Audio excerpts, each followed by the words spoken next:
For the next 90 minutes, you'll see Korea the way the soldiers saw it, in full, shocking color.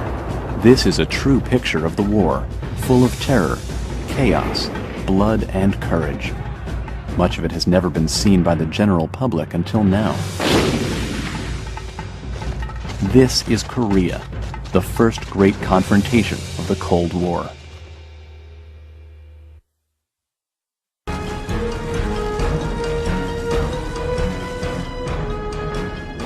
The moment was right for the United Nations to strike back, and General MacArthur knew just where to do it.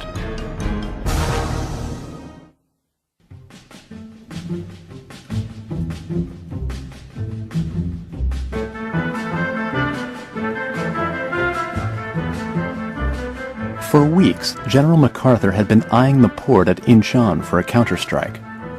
Incheon was nestled along the shores of the Yellow Sea. It was the closest port to Seoul and a major supply center. But it was deep in enemy territory and laden with natural obstacles, such as the 33-foot shift between high and low tide, the largest in the world. To make matters worse, Air Force flyovers revealed that the islands in the harbor were guarded by North Korean troops. The hazards were tremendous. Naval commanders protested the plan, but MacArthur was adamant. He sent a telegram to the Pentagon on September 6th that read, "There is no question in my mind as to the feasibility of the operation, and I regard its chance of success as excellent. I go further and believe that it represents the only hope of wresting the initiative from the enemy and thereby presenting the opportunity for a decisive blow." The loss of Incheon would be an immense psychological defeat for the North Koreans. Conversely, control of Incheon would give UN forces a tremendous boost in position and morale. It offered a secure beachhead from which to launch attacks on Kimpo Airfield and Seoul, 25 miles away. But the operation called for amphibious teams to land on a small beach, scale a seawall, and attack directly into a city. It would require soldiers of unparalleled bravery. MacArthur created a special 10th Corps to carry out the operation. Divisions from the Army, Marines, and Navy were pulled from the action around Pusan to lead the charge. As the soldiers set sail for Incheon, they reflected on what lay ahead.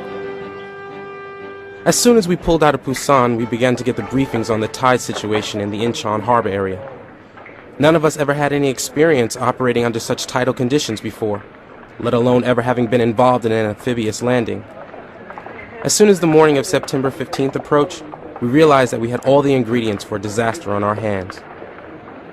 Ensign George Gilman, USS Mount McKinley. The invasion strategy was as complicated as its target. Incheon's harbor was too shallow at low tide for large ships to maneuver. So MacArthur decided to invade in 2 phases, synchronized with the high tides. Wolmi-do, the main island at the entrance to the harbor, would be assaulted with the first tide in the morning. The main event would follow with the second tide at night. 5 days in advance of the operation, Marine jets began blanketing Wolmi-do with bombs.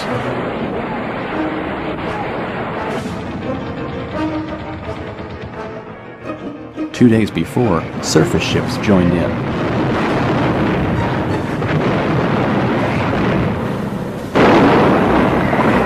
And so it was on the morning of September 15th, 1950, the 10th Corps moved in on burned-out Wolmi-do.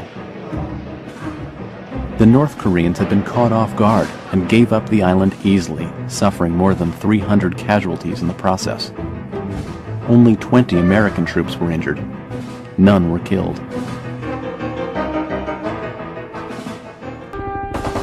Heavy fighting took its toll on the Marines. The North Koreans were dug in deep and stuck to the hills like glue. Tank fire and air support rained down on the communists for 3 days. Even flamethrowers couldn't loosen their hold.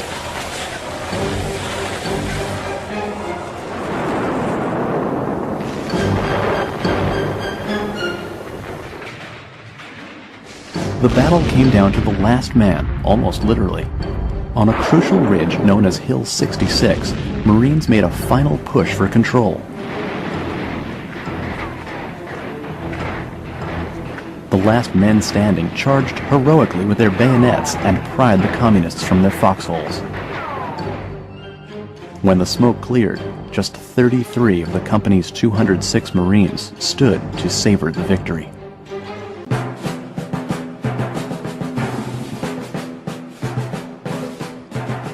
On October 25, 1950, the silent fears of the United Nations were confirmed. The Chinese that had been quietly amassing between the UN forces and the Yalu River suddenly made their presence known.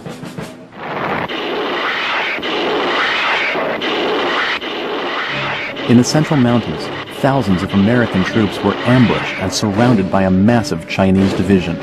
Entire battalions were caught off guard and decimated. Airdrops were all the support the UN soldiers had. They fought desperately in all directions, trying to make it out alive. Most of them didn't. As word of the massacre spread among the troops, their morale, which had been sky high just hours before, dropped quickly. They said it sounded like Chinese. No one knew what the hell was going on. It was Halloween and colder than a witch. We waited and froze. It was very dark. Robert Harper, 19th Infantry. The Far East Command, already gearing up for a victory parade, still couldn't believe it was facing a full Chinese assault. Reports back to Washington claimed the attacks came from a small force assisting with the defense of the Yalu River, and nothing more. But General Walker was alarmed. He ordered all of his units, even those far from the attack, to pull back to the Changchun River and reevaluate the situation. Then, just as abruptly as the ambushes came, they ended. The Chinese faded back into the hills and waited.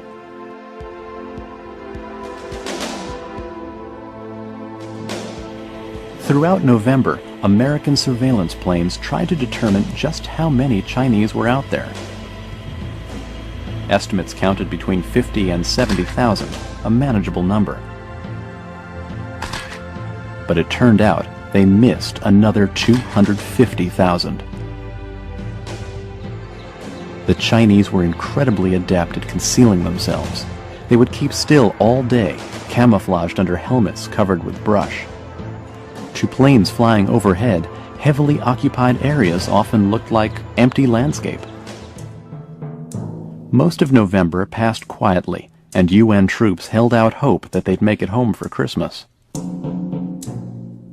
Assured by the silence, General MacArthur ordered a cautious advance on November 24th. In the west, the 8th Army would head for the Yalu as a unified front, hoping to prevent any single battalion from being caught out on a limb. In the east, the 10th Corps was ordered to make a major advance around the Chosun Reservoir. The first day of the offensive was encouraging. Modest gains were made all along the line. But then, on November 25th, the war suddenly turned upside down. The Chinese found a vulnerable gap between the 8th Army and the 10th Corps in the Central Mountains. They struck there with all their might. The entire UN line was split in two. 3 days into a renewed offensive, the UN force found itself in a full-scale retreat. The UN's lines, as well as its spirits, were broken. And with the attack came the North Korean winter, an enemy that would prove every bit as merciless as the communists.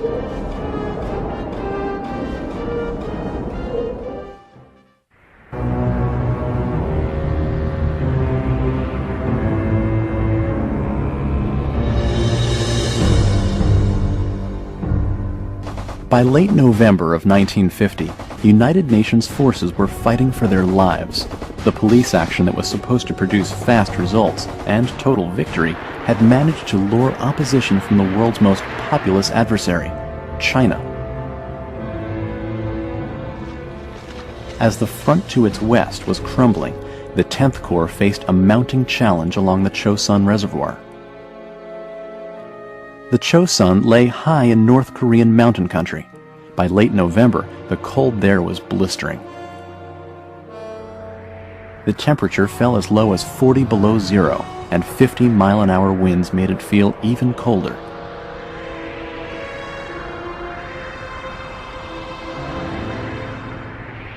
Everything the troops touched turned to ice, engine oil, gun breeches, morphine, and even their own hands and feet. The ground was so frozen that digging a foxhole was out of the question. One pastime to keep the blood flowing was a friendly snowball fight.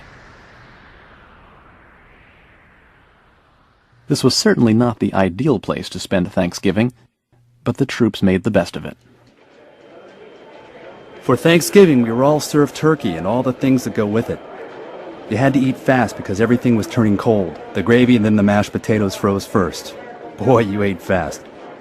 And all the time the snipers were shooting at us. William Davis, hospitalman,